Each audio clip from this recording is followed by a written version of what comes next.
Environment पढ़ेंगे। Environment French word से आया है, इन्वायरमेंट टर्म से, जिसका मतलब होता है सराउंडिंग। सराउंडिंग में जितने भी ऑर्गेनिज्म सर्वाइव करते हैं वो अपने रिसोर्स को यूटिलाइज करते हुए करते हैं। रिसोर्सेज जो है मेन कंपोनेंट होता है फॉरेस्ट, वाइल्ड एनिमल्स। फॉरेस्ट में वुड, फ्यूल, फर्नीचर आ जाएगा। वाइल्ड एनिमल्स में उसके बाद रेनफॉल आ जाएगा और देन सॉइल एरोजन। ये सब रिसोर्सेज हो गए। सस्टेनेबल प्रोसेस क्या होता है? यूज़ के साथ साथ फ्यूचर के लिए कंजर्व करने के प्रोसेस को कहते हैं। कंसेप्ट जो है ब्रुटलैंड कमीशन के द्वारा ये दिया गया है। रिसोर्स जो है हाईली यूटिलाइज होता है, पॉल्यूशन काउज करता है, हैज़र्ड हो जाता है और डाइवर्सिटी डिक्रीज हो जाता है। कंपोनेंट इन्वायरमेंट का बायोटिक है। बायोटिक होता है, बायोटिक में प्रोड्यूसर, कंज्यूमर, डिकम्पोजर आ जाएगा। प्रोड्यूसर में प्लांट वगैरह आ जाता है, बीजीएफ, लाइक फाइटोप्लैंक्टन। कंज्यूमर में herbivores, carnivores and omnivores. Herbivores मतलब प्लांट ईटर, कार्निवोर मतलब animal eater, and then omnivores में बोथ आ जाएगा। डिकम्पोजर में अर्थवर्म वगैरह आ जाएगा। एबायोटिक मतलब उसमें दो तरह के कंपोनेंट आ जाएगा, नेचुरल और आर्टिफिशियल। नेचुरल में आपका सन, वाटर, और आर्टिफिशियल जो कि मैन मेड है। पॉल्यूशन हार्मफुल सब्सटेंस की वजह से होता है। पॉल्यूटेंट क्या होता है? जो सब्सटेंस रिस्पॉन्सिबल होता है। पॉल्यूटेंट जो है दो तरह से हो सकता है, एक प्राइमरी और सेकेंडरी। प्राइमरी में SO2, CO2 and CH4। Secondary में H2CO3, O3 एंड डस्ट वगैरह हो जाएगा। हाइड्रोजन कार्बोनेट है। एयर पॉल्यूशन क्या होता है? पॉल्यूटेंट एयर में आ जाता है तो एयर पॉल्यूशन काउज होता है। दो तरह से हो सकता है, एक गैसेस फॉर्म में, एक पार्टिकुलर फॉर्म में। गैसेस फॉर्म में होता है तो उसको sulphur dioxide, carbon dioxide, methane, carbon monoxide, methyl isocyanate और हाइड्रोजन सल्फाइड, ये सब रीज़न होता है। पार्टिकुलेट मैटर में पार्टिकुलर फॉर्म में पाया जाता है और ये लंग्स डैमेज कर सकता है, ब्रीदिंग इशू कर सकता है और इसके बाद अस्थमा काउज कर सकता है।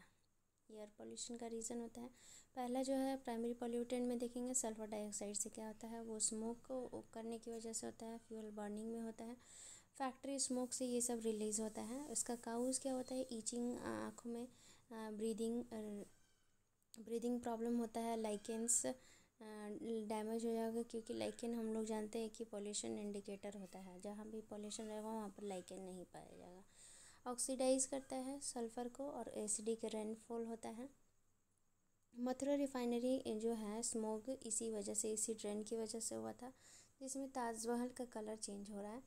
कार्बन मोनोऑक्साइड दूसरा पॉल्यूटेंट है, रिलीज़ किया जाता है सिगरेट के द्वारा, फ्यूल के द्वारा और रिड्यूस करता है ऑक्सीजन लेवल को। इसका रीज़न जो है रेस्पिरेटरी प्रॉब्लम काउज करता है। ग्राउंड ओजोन क्या होता है? O3 भी बोलते हैं इसको।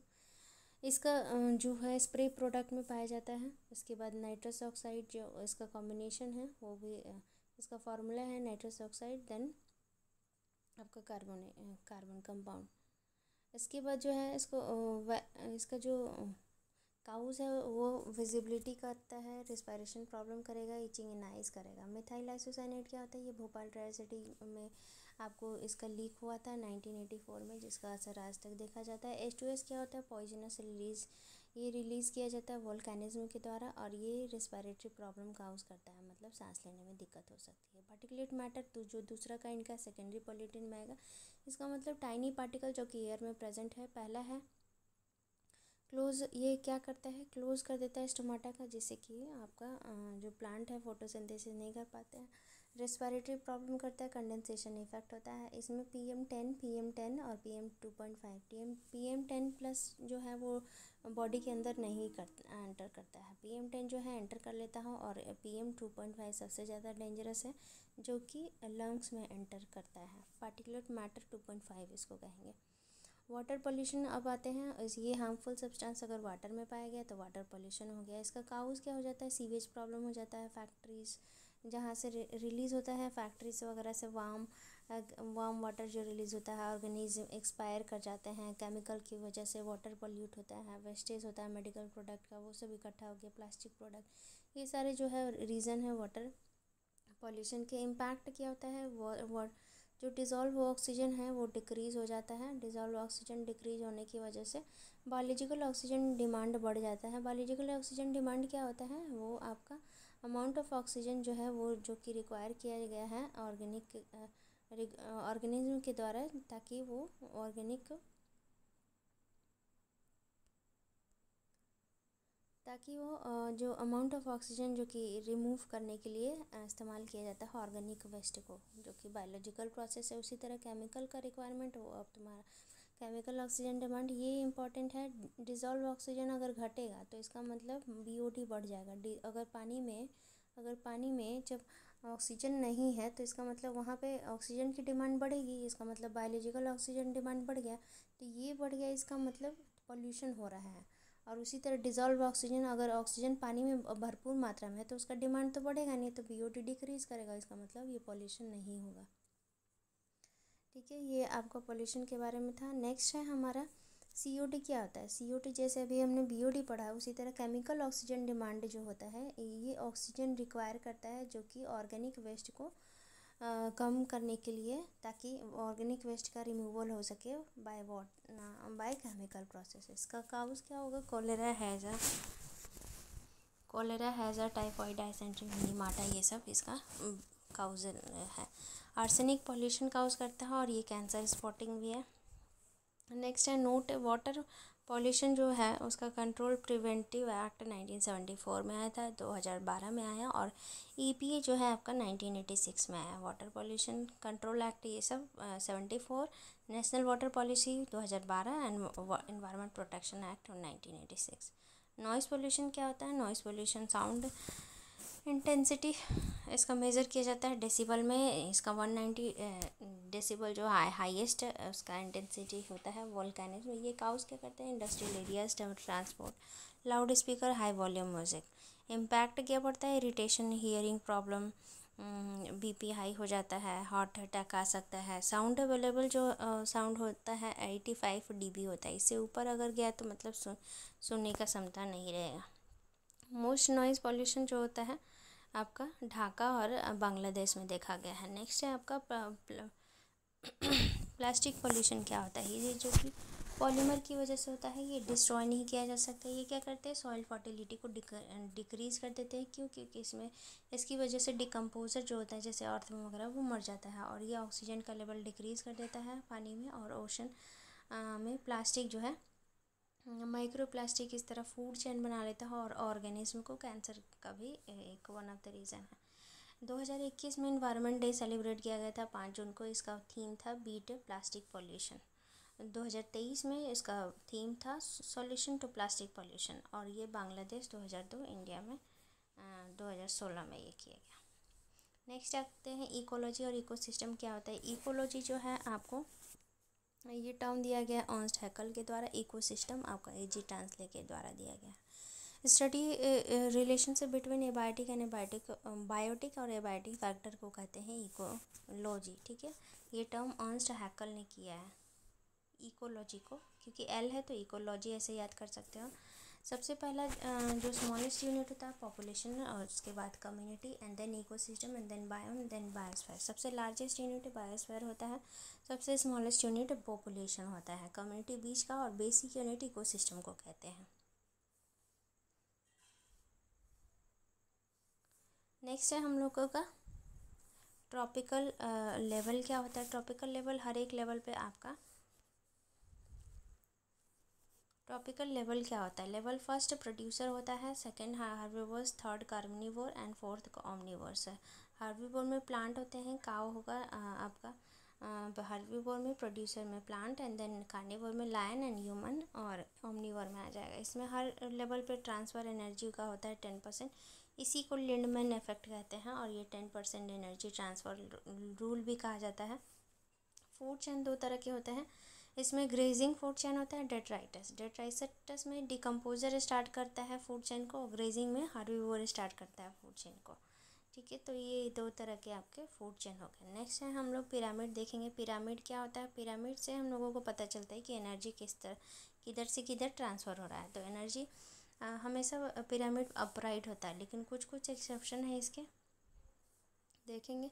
एनर्जी पिरामिड 3 तरह के से बटा हुआ है। एक पिरामिड जो है 3 तरह से बटा हुआ है, energy pyramid, biomass and number.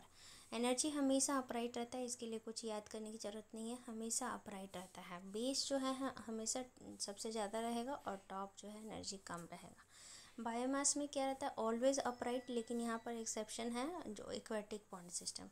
Aquatic मतलब पानी वाले केस में ये इन्वर्टेड रहेगा। इन्वर्टेड इस तरह का सिंबल देख सकते हैं आप लोग, इन्वर्टेड इस तरह होगा और अपराइट जो है इस तरह होगा। तो बायोमास में सब में अपराइट होता है एक्सेप्ट पॉन्ड इकोसिस्टम। उसी तरह नंबर में सब में अपराइट रहेगा एक्सेप्ट आपका जो है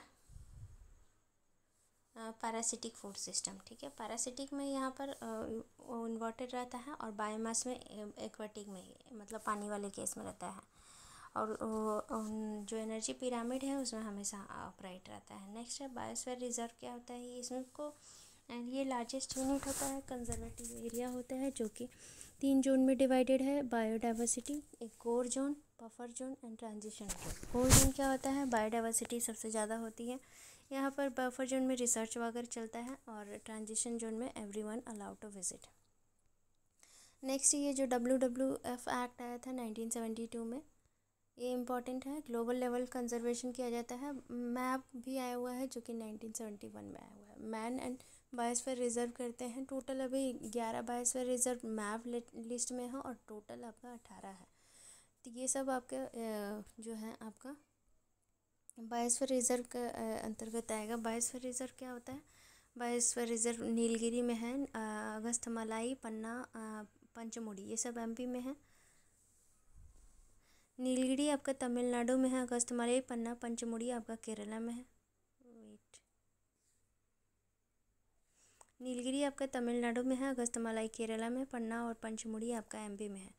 अन्ना अमरकंटक छत्तीसगढ़, मानस असम, दिब्रू असम, दिहांग तिहांग अरुणाचल प्रदेश, मन्नर टी Tamil Nadu, great Nicobar Tamil Nadu, Andaman Nicobar, cold desert HP, इसके बाद Seshachalam Andhra, Similipal Orissa, Nanda Devi Rann Kutch Gujarat, Nanda Devi UK, Nokrek Meghalaya, Kanchenjunga Sikkim and Sundarban west Bengal. Biodiversity क्या होता है, बायोडाइवर्सिटी फ्लोरा और फौना के कंट्रीब्यूशन को कहते हैं। ट्रॉपिकल जोन यहाँ पर क्या होता है, यहाँ पर रेनफॉल सबसे कम होगा, हाई रेनफॉल हाई होगा और फिर इसके बाद फॉरेस्ट इंक्रीज़ करेगा, बायोडाइवर्सिटी इंक्रीज़ करेगा। ठीक है, तो ये 0 to 90 डिग्री लो लैटीट्यूड के अंतर्गत आता है। हाई लाइट इंसोलेशन क्या होता है, इंसोलेशन और रेनफॉल यहाँ पर होता है और बायोडाइवर्सिटी जो है डिक्रीज़ करती है, रेनफॉल भी कम होता है। बायोडाइवर्सिटी इन इंडिया सबसे ज़्यादा बायोडाइवर्सिटी आपको कहाँ पाई जाएगी, ट्रॉपिकल मॉइस्ट फॉरेस्ट में सबसे ज़्यादा बायोडाइवर्सिटी पाई जाती है। हाई बायोडाइवर्सिटी इन इंडिया कहाँ पाई जाएगी, आपका वेस्टर्न घाट में। ठीक है, वेस्टर्न घाट इसका सबसे ज़्यादा बायोडाइवर्सिटी पाई जाती है। नेक्स्ट है आपका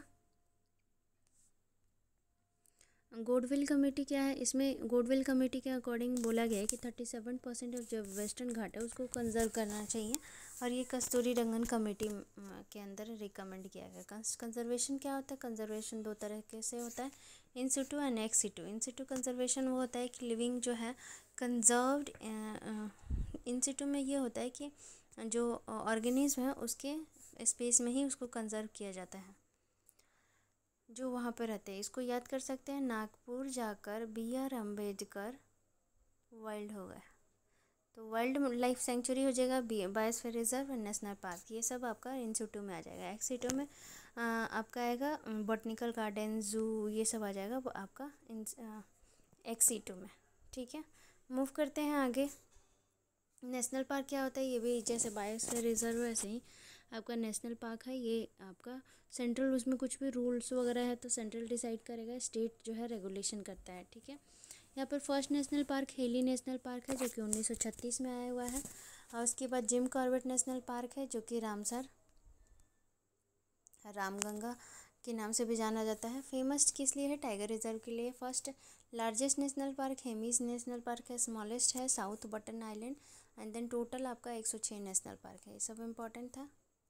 नेक्स्ट हम लोग देखते हैं largest national park Raimona national park कहा जाता है जो कि असम में है। नेक्स्ट है आपका highest number of national park कहाँ पाया गया, तो मध्य प्रदेश में। ये MP की बात की जा रही है। ठीक है, मध्य प्रदेश जो कि 11 नंबर सबसे ज़्यादा पाए गए हैं।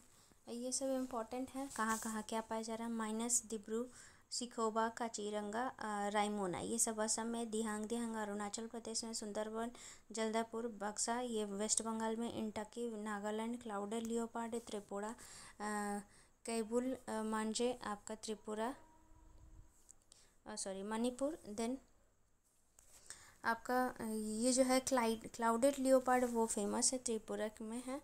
फिर उसके बाद ये जो केबुल लमजाई जो है वो आपका मणिपुर में है। World's only floating national park है जो कि लोकटक लेक के नज़दीक है, वो इम्पोर्टेंट है ये वाला, ठीक है। आपका उसके बाद है सिक्किम में कंचनजंगा, वाल्मीकि बिहार में है, दुधवा यूपी में है। उसके बाद Jim Corbett, Nanda Devi, valley of flower ये सब यूके में है। कोल्ड डेजर्ट एचपी में है। स्विंसर और सलीम अली आपका जेएंडके में है। सरिस्का, रणथंभौर, केडादेव राजस्थान में है। ये सब इम्पोर्टेंट था और आप लोग देख लेना। इसके बाद हम लोग मूव करते हैं हम लोग नेक्स्ट ये की तरफ। और भी कुछ नेशनल पार्क हैं जैसे झांसी है, झांसी गांधी, फिर आपका ये सब नेशनल पार्क है जो कि अंडमान निकोबार में है। उसके बाद आंध्रा में है वेंकटेश्वर, देन बीतरकनिका आपका सिमलीपाल उड़ीसा में है। मंगेर, गुरु घासीदास ये इंपॉर्टेंट है, पूछा जाता है गुरु घासीदास कहाँ है, तो छत्तीसगढ़ में। ये अभी लेटेस्ट सबसे नया पूछा गया है, ठीक है। नेक्स्ट क्वेश्चन है वाइल्ड लाइफ सेंचुरी क्या होता है। वाइल्ड लाइफ कंजर्वेशन के लिए वाइल्ड लाइफ सेंचुरी है। वाइल्ड लाइफ प्रोटेक्शन एक्ट आया हुआ है 1972 में। टाइगर प्रोजेक्ट एक्ट आया हुआ है 73 में। एलिफेंट जो है आपका 1992 में। फर्स्ट टाइगर रिजर्व आपको जिम कॉर्बेट बनाया गया था। इंडिया का जो है सबसे ज़्यादा पॉपुलेशन है टाइगर का, और मैक्सिमम नंबर कहाँ पाया जाएगा टाइगर रिजर्व, तो एमपी में। ओके, मैक्सिमम नंबर कहाँ पाया जाएगा, एमपी में। इंडिया मेजर टाइगर रिजर्व है इसका असम, मानस, काजीरंगा, नमामि ओरंग। उसके बाद बक्सा टाइगर रिजर्व है, सुंदरवन वेस्ट बंगाल में। अरुणाचल में पक्की, कमलोंग, डेल्फा तेलंगाना में है आपका। कबूल टाइगर रिजर्व बिहार में है आपका, वाल्मीकि। छत्तीसगढ़ में है वही गुरु घासीदास। झारखंड पलामू, कर्नाटक बांदीपुर, नागरहोले, ठीक है। ये सब जो है आपका इम्पोर्टेंट था। अब आते हैं हम लोग सेम ये सब एलिफेंट प्रोजेक्ट है कब 1992 में। चमंदा देवी उड़ीसा में है आपका, इंटकी नागालैंड में है, चेरान जो है असम में है। ये सब प्रैक्टिस करना पड़ेगा, याद करने वाली चीज़ें हैं। नेक्स्ट हम लोग मूव करते हैं अंगुल प्रोजेक्ट है जिसमें कि एक स्पेसिस है डियर की जो कि केवल झारखंड में पाया जा रहा है, सॉरी जम्मू कश्मीर में पाया जा रहा है। ये जो दच्चीगाम जो है नेशनल पार्क है। फिर इस मस्क डियर के लिए नेशनल पार्क आपका किन्नातल में है, सिक्किम में, जो कि conservation Kedarnath valley of UK. अब राइनो आपको 1978 में कंजर्वेशन स्टार्ट किया गया था। वल्चर के लिए 2006 में कंजर्वेशन मेडिसिन जो कि इस्तेमाल होता है। नेक्स्ट आता है क्लाइमेट चेंज। क्लाइमेट चेंज क्या होता है, climate change accumulation of temperature, pressure और प्रेसिपिटेशन की वजह से होता है। डिसाइड करता है फौना और फ्लोरा का, सॉइल और ह्यूमन बिहेवियर, नेचर, ये सब काउज कहता है। ग्रीन हाउस काउज करता है। ग्रीन हाउस गैस एमिशन होगा, वेरिएशन टेम्परेचर आ जाएगा। एनर्जी जो है जो अर्थ के द्वारा रिलीज़ किया जा रहा है वो अपोज हो जाएगा और लीड करेगा आपको ग्लोबल वार्मिंग, ठीक है। नेक्स्ट है आपका डिफॉरेस्टेशन क्या होता है। फॉरेस्ट आर कार्बन ऑब्जॉर्बर, ये डिफॉरेस्टेशन भी होता है इसमें क्लाइमेट चेंज की वजह से। ये भी एक वन ऑफ द रीज़न है डिफॉरेस्टेशन। ये क्या होता है, जो कार्बन ऑब्जॉर्बर होता है वही नहीं रहेगा तो कार्बन ऑब्जॉर्प्शन डिक्रीज हो जाएगा और इस तरह ये पॉल्यूशन इंक्रीज करेगा। नेक्स्ट है तीसरा परमाफ्रॉस्ट। इसका मतलब होता है कि जो आइस होता है वो फ्रोजन ग्राउंड में डिक्रीज होने लगता है, ठीक है, मेल्ट होने लगता है। कार्बन डोंट रिलीज, इस तरह कार्बन ही निकलता है और ये रीज़न करता है कार्बन डिक्रीज होने, सॉरी ग्लोबल वार्मिंग का, ठीक है। इसका रीज़न है रसिया, कनाडा, अलास्का। इससे क्या होता है, हाई जो डेंसिटी वाटर रहता है वो डाउन की तरफ मूव होने लगते हैं, कार्बन एमिशन होने लगता है और कार्बन एमिशन होगा तो बायोलॉजिकल पंपिंग होगा और ये काउज करेगा थर्मोहेलाइन इंक्रीज में और बायोडाइवर्सिटी पंपिंग का इंक्रीज हो जाए। अगला है हमारा कार्बन एमिशन जो है इंडस्ट्रीज़ के द्वारा होता है, वो भी एक वन ऑफ द रीज़न है क्लाइमेट चेंज का। इंटरनेशनल पैनल है क्लाइमेट चेंज के लिए। क्लाइमेट चेंज जो है नॉट लॉन्गर इफेक्ट है, इसमें 1.5 डिग्री सेल्सियस इफेक्ट होता है। अर्थ टेम्परेचर जो है धीरे धीरे स्लोली इंक्रीज़ हो रहा है। तो इसमें कभी कभी क्वेश्चन पूछा था कितना % अगर इंक्रीज़ करेगा, तो इसका मतलब काउज़ है। तो ये इंटरनेशनल पैनल इसीलिए बनाया गया है। क्लाइमेट चेंज इम्पैक्ट क्या होता है, ग्लोबल वार्मिंग काउज़ करेगा। इससे स्टॉर्म बढ़ेगा, साइक्लोन भी बढ़ सकता है, मानसून डिसकंटिन्यू हो जाएगा, ग्लेशियर मेल्ट हो जाएंगे, सी लेवल राइज हो जाएगा और ऑर्गेनिज्म अफेक्टेड होगा। नेक्स्ट आते हैं वेटलैंड पर। वेटलैंड क्या होता है, वेटलैंड एक स्वैम्पी एरिया होता है जिसकी वो भी कंजर्व के कैटेगरी में रखा गया है। इसका मतलब बायोडाइवर्सिटी यहाँ पर बहुत ज़्यादा पाई जाएगी। स्पॉन्ज ऑफ अर्थ भी कहते हैं इसको। ये जो है इरिगेशन कंट्रोल, ये सब फ्लड वाटर को कंट्रोल करता है। रामसर वेटलैंड मतलब सिटी ऑफ आयरन कहते हैं। यहाँ पर 1971 में ग्लोबल कंजर्वेशन रामसर कन्वेंशन बना था। रामसर नाम पड़ा था वही वेटलैंड की वजह से, क्योंकि वहाँ पे सबसे ज़्यादा बायोडाइवर्सिटी पाई गई थी। तो smallest Ramsar site Renuka Ramsar site है आपका। और लार्जेस्ट सुंदरवन है लोकटक मणिपुर में है। इसके बाद थॉल लेक गुजरात में है, डल लेक कश्मीर में है, नाल सरोवर आपका एमपी में है। तो ये सारे आपके वेटलैंड थे। नेक्स्ट है आपका कुंवर लेक जो है आपका बिहार में है, कोलादेव और शंभूर लेक और आपका राजस्थान में है। सरिंसर जो है आपका JNK में है, सुंदरवन कोलकाता में है। ठीक है, तो ये सब इम्पोर्टेंट था जो कि वेटलैंड था। वेटलैंड वही स्वैम्पी एरियाज़ को कहेंगे। नेक्स्ट है आपका रोपड़, हरिके और कांजले, ये पंजाब में है। रुद्रा सागर अपर गंगा में त्रिपुरा में है। अपर गंगा कैनाल यूपी में है। ब्यास कोशापुर पंजाब में है। बरशीरा बाकरा हैदरपुर यूपी में है। टोटल 75 है वेटलैंड। अस्तुमुड़ी वेनुवादा सथा मोकदम भितरकनिका, ये सब केरल में है। आइजो मोरारी और देवपर विल, ये आपके असम में है, ये आपका लद्दाख में है। रेड डाटा बुक क्या होता है, इशूड किया जाता है IUCN के द्वारा, international union of conservation of natural and nature resources. इसका मतलब होता है ये 4 कैटेगरी में सारे ऑर्गेनिज्म को डिवाइड किया गया है। Extinct in wild species, critically endangered and endangered. Endangered मतलब लास्ट 20 ईयर में बायोडाइवर्सिटी डिक्रीज हुई है। ठीक है, क्रिटिकली इंडेंजर्ड मतलब बहुत ज़्यादा 50% खतरे के कगार में है। एक्सटिंक्ट मतलब पूरी तरीके से गायब हो गया है, जैसे कि चीता इंडिया से गायब हो गया है।